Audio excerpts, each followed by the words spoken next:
This sourdough formula is a tweaked version of Ed Tatton's country sourdough. Now, I've dropped the hydration down from 82% to 74%. The hydration is the adjustment that I make more than any other when I'm baking. I'm going to come on to why and how I did it later in the process. Now, this one comes from Ed's book, Bread, and I promise you there is nothing run-of-the-mill about this book. It's completely plant-based and it goes way beyond bread. It's packed with super interesting recipes from beginner level all the way up. It's well worth a read. Let's get into this. Right, so first up, I'm adding 507 grams of water into my mixing bowl. Now that's followed by my flour blend, and in it there's 652 grams of high protein white bread flour, 145 grams of stone ground whole wheat flour, and 48 grams of stone ground rye. Next, I'm adding in 241 grams of my bubbly sourdough starter. This is 100% hydrated and it's made with exactly the same bread flour I'm using in the dough. I'm going to give everything a super good mix. I just want to form it into a rough dough and I want to make sure there's no dry spots of flour. This entire fermentation chain, the starter, the bulk and the proof, was all carried out at 23 degrees Celsius or 73 degrees Fahrenheit. Right, so after the hour's rest, I'm going to load my bowl onto the Halo Pro. I'm going to start mixing at 15%. That's around 90 RPM. Now I favour mixing on slow speeds because it helps me keep the dough temperature in check.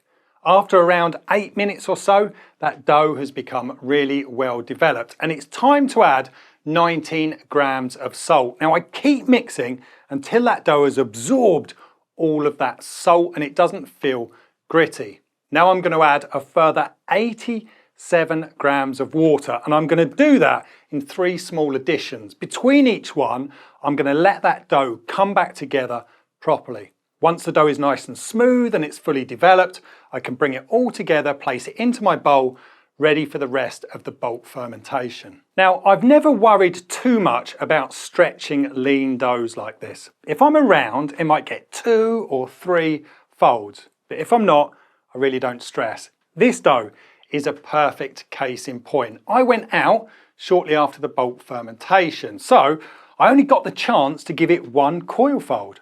And for this formula, getting that mixing and the fermentation right were far more instrumental in the final result, as you'll see soon. So that's it, 1 coil fold. Now this dough actually travelled quite quickly through the bulk, or at least it seemed to.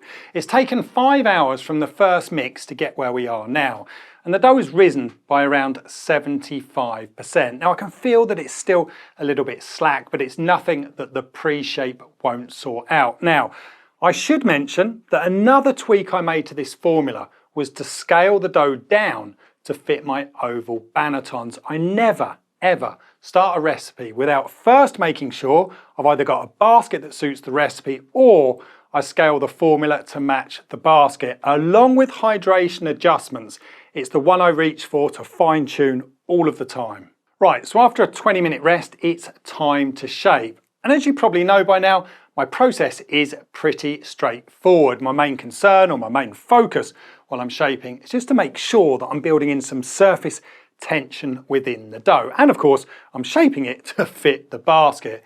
Now, because I've balanced the hydration for the flour blend, the dough's actually quite easy to handle. It makes the shaping pretty easy. And after a bath in rice flour, the dough goes into the basket and it gets left to prove at ambient temperature. Now, although I thought that bulk had travelled quite quickly, this proved it actually took 3 hours. Now that tells me I probably could have pushed that bulk just a little bit longer, but it's not going to make too much difference.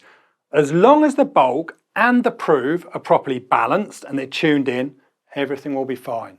These are going to prove just a touch more in the fridge overnight, ready for baking in the morning.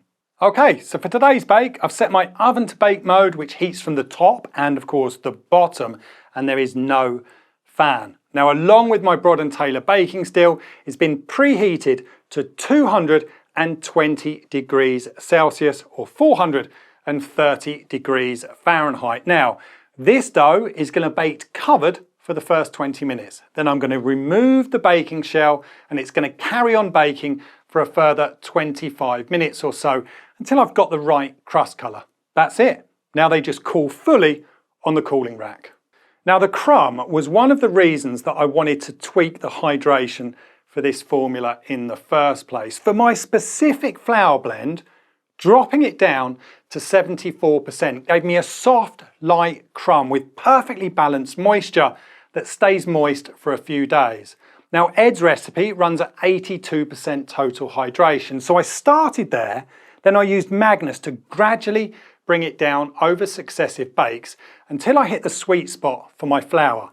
Now this works for my blend, but it could well be different for yours. Adjusting hydration is one of the most common tweaks I make, whether I'm designing my own formula or if I'm following somebody else's. What works perfectly for another baker might not suit my flour or what I'm shooting for. So I never treat hydration as a target. It's more like a fine tuning mechanism. This is a fantastic country sourdough. Give it a whirl, let me know what you think.